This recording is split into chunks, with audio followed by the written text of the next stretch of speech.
Aaron, I know you talked about the pass to Bobby after the game, but can you go through that and just kind of what you're thinking there? Because watching it live was one thing, but then you see the goalpost view, and I mean, he's not open.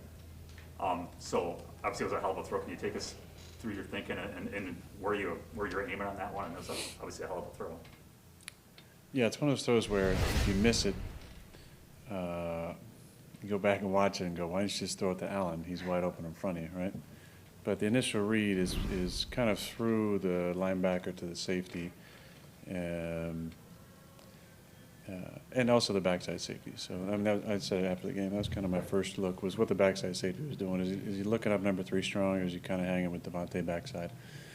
As I felt him hanging, I just quickly got back to Roberts' release. And him going outside of him, I knew that gave me a little bit of room inside to throw the ball. And as I was looking through Thor right to the safety, I realized I had a chance to kind of put it over his shoulder. And that's why I kind of tight hitched it, because I wanted to get the ball up and down quickly. It's a transition throw. I've talked about those in the past. The transition throws are before the DB can kind of, or the defender in this case, can get to the hip. Because once they get to the hip, that's when they can usually take their eyes back. So I felt good about the release pattern, the width of the safety, and even though it was a small window, that it's a high percentage positive result, either a catch or the possibility of a pass interference. Aaron, when you look at the Niners, obviously 2 years ago, they had a really stout defense. They lost Robert Saleh, Buckner's not there, Richard Sherman's not there. What do you see on tape as you compare this defense you're going against to some you faced a couple years ago? I see a lot of studs. Having Bosa back obviously helps. He's a game changer. Looks like he's moving well. He's been involved in a lot of plays on defense, as he was a couple years ago. Armstead is a long, stout defender who can play inside and outside for him. He's a stud. I think DJ Jones is a real talented player inside. He's been very active for them the first couple weeks. Fred, I've talked about Fred. They caught me on, on the mic dub last year, I think it was, telling him how talented I think he is, and he got the recognition he deserves from the voting and the postseason voting, and also contract-wise, it legitimizes his ability on the field. So obviously they got a really good front. They had some changes on the back end, and obviously some injuries. To Jason going down with the ACL. They brought in a couple of veteran guys to play on the outside as well, who I've played against in the past. Talented guys, smart, savvy guys. So the front looks familiar, front seven. We'll see if Mosley comes back from his injury. Obviously, K1's played for, I think, his 7th year. He's a really talented nickel. He's active in the run game and a really good defender. Aaron, this will be the first full house, hostile crowd road game for you guys in quite a while. How different will that be? How different will it feel? Yeah, feel good. Feel like normal football, and being able to have a crowd to deal with and the environment. It just makes things tougher communication-wise for sure. Also makes things tougher on the defense as well to get their calls in because of the crowd noise. So we're gonna have to do a good job of handling it with our young guys up front. But that's what we've been working on the last, I'd say month of camp and the first 2 weeks of the season, the silent count, and being ready to adjust to that, adjust to the noise, and we'll be ready. Aaron, I know they always say the best offensive lines are the ones that play together all the time. And some years you've had that, and some years you haven't.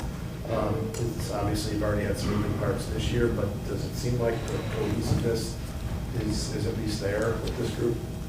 I think it's too soon, Rob. I mean, we've had so many different guys in the spots during camp. They open it up, which they should have, to the competition for multiple spots. And obviously with Dave being out, hurts us not having all-pro left tackle, but Elton's done a really nice job for us. Then Lucas, goes down in week 1. Thought John did a nice job stepping in, but still a work in progress for us. And this will be a good test, like Mike talked about, with this being our first true road game in a while, this would be a good test for us.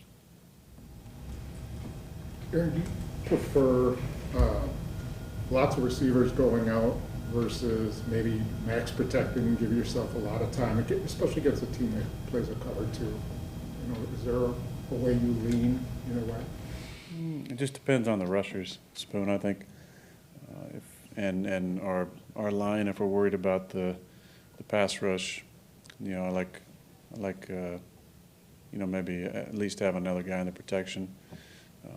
Getting some 3-on-2s and 4-on-3 situations in the passing game. But I think there's a lot of merit to running some scat protection, 5-man protection, where you can get guys out quickly and either deal the ball or protect the edges and get them out. It just depends. We got to keep them off balance. It doesn't matter who you're playing, but playing a D line that can get after you the way these guys can with Bosa and Ford especially, and the push they can get inside, you have to mix it up. You have to action pass. You have to, keep her a quick game, move the pocket, just so they can't just tee off like they did a couple, basically in 2019, both games. And you took us through the Tanya throw, and then after the game, you were talking about the throw to Devontae. It's obviously one of the things that you do really well for us is explaining what you see. I'm curious about the one you threw to Tunyon that it looked like from watching it, you were throwing it knowing he was going to draw a pass interference penalty, like you were leading him not to get hit, but maybe get interfered with. If I'm wrong, tell me. But how often does that kind of thing happen, and is that like just one other layer that you're able to add to what you see? Well, that was a bad throw. I mean, there's not much else to say. Based on the pre-snap, we had a nice concept, kind of a newer concept for us on the 3 receiver side. But the safety to Bobby's side kind of looked up 3 backside. And I saw the pre-snap signal between the corner and the backer. So I had a good idea I was going to have a one-on-one with Bobby. And if Anzalone got out leverage, I had AJ right now in the flat. So Bobby, I like the route. He was kind of leveraged outside. He went inside, kind of stuck him, and it was just a bad throw. I missed my spot by at least a yard on that one. I should have thrown a little more upfield. Now right at the top, I wasn't sure quite if he was going to kind of try and flatten it a little bit, if the guy was going to undercut his kind of in-breaking move, but all that to be said, that was a poor throw. All right, so that's on me then. I guess that leads me to wonder, what did you throw, 27 balls in that game? Let's say you throw 35 balls in a game on average. How many bad balls do you think you throw? And what defines a bad throw to you? Missing the spot by more than a couple feet probably is a bad ball. Missing the spot by a foot, I mean, that's within the realm of acceptable throws, but a couple feet's kind of the marker. I think in that game, I missed probably 3. I missed, I'm not really going to count the one on the goal line, the Quez, that I kind of threw at his back foot. But yeah, missing those 2 deep ones and the one to Bobby, that's 3. Aaron, at any point this offseason, did you think or hope you'd be playing for San Francisco this year? I mean, there were points where I thought anything was possible, definitely, but not a strong possibility. Aaron, over the years, have you enjoyed, I don't know if having younger teammates as you've gotten older has been a joy for you or made you younger? You've got 4 offensive linemen under 25. Has getting to know them and trying to, I don't know if relate to them more is the right way to put it, but have you enjoyed that? Yeah, I do enjoy that. I enjoy it a lot with all the teammates that we have that are younger and the way things go personality-wise and what they're into. It's just a different landscape. You have a lot more social media apps than when I was a young player, and a lot more things that guys are into and how they spend their personal time. But the linemen, it's the best group on the team, in my opinion. I'm a little biased just because I have so much trust and faith in those guys protecting you. But we get to spend time together during the day, outside the facility. It's fun to get to know those guys, see the personalities come out, see the sarcasm and the dry sense of humor or the over-the-top, whatever it might be. They're all interesting guys in their own way. You know, 70 is about as interesting as they come. He's got some idiosyncrasies that showed up on the film that are interesting, and just the way he goes about his daily routine. There's a lot going on in that mind, and I can't wait to kind of extrapolate some of that as he becomes more comfortable. What's your favorite idiosyncrasy that you saw from him on film? Well, the one that sticks out a lot is he loves tapping guys on the head. So he was tapping the hell out of everybody on the head. I mean, in every celebration, he was tapping guys on the head, tapping everybody on the head. I don't know why he's doing that or where that came from, but it seemed excessive, but it's him, so I'm not going to discourage him. I mean, that's his way of celebrating. That's his excitement level, I guess. Aaron, you've talked about the confidence Marquez is playing with and wanting to hit those deep balls to him last week. Last year, he had 2 scores in that game at San Fran. Do you feel like that game was kind of a turning point with his confidence in his career? I don't know about that. I think he's been a confident guy since he's been here. The biggest change was his just consistency and his daily habits, I think. But no, I don't think it was that game especially. I mean, obviously he hit a deep corner post, and then he was, you know, we ran a sprint out to the right, and he ran a little Dwight Clark route in the back of the end zone for a touchdown there. But no, I don't think that was necessarily a turning point for him. I think I've talked about, you know, there's a moment, kind of an arrival moment for every player, and he, you know, had plenty of those as a young player. I like to think the stick route against the now Las Vegas Raiders was an important moment for him. I mean, he had 2 catches in the game for like 140, and I think that was, you know, that was a good day for him. Just catching the ball with his hands and getting yards after the catch. But I've never worried about Marquez's confidence. Purposely putting less air on those after maybe what happened last week, was it related to that in terms of it kind of hanging? Did you want to put less air under them? On the second one, I did. It was going into the wind a little bit, and the ball was still a little slick. So I just, you know, the kind of the lower trajectory at times when the ball is slick seems to be able to come out a little smoother. The more you try and baby it, the more you're just not going to get the flick off your, you know, last kind of finger there. I felt like over the years with the ball that is a little bit wet or a little bit slick. You know, this is the weird thing about both of those throws is I felt great about both of them. And just sometimes you downwind in the wind, you miss a spot slightly, you get amped up because you see a release of receiver and you know he's one-on-one and you got a chance, and sometimes maybe stare it down a little too much because you just want it so badly. But yeah, I'm disappointed because he just does so many little things well, and I want to get him involved and get him those opportunities because obviously they would have been both big plays. Aaron, following up on what Matt and Rob both asked differently. You know, there was the uncertainty of the offseason, and you said what you did on Pat about how social media and more the arguing talk shows talk about whether you're invested and all this other stuff.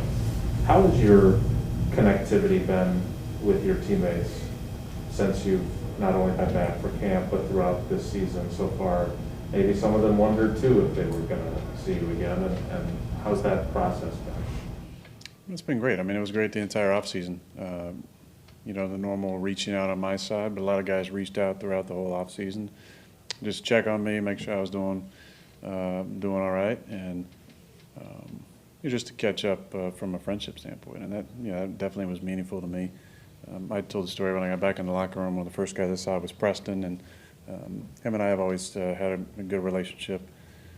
And him and I have gotten closer. I think this training camp, this season, as I think the appreciation for each other and where we're at on our path continues to grow, and I've really appreciated that relationship with him and that friendship.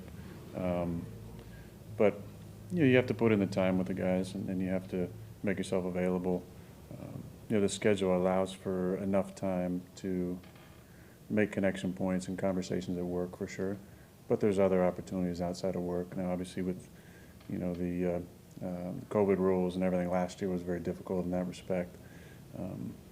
This year has been a little different when it comes to that, but it's been, you know, having Randall back has been great, and I must admit, you know, selfishly, I enjoyed spending a lot of time with him.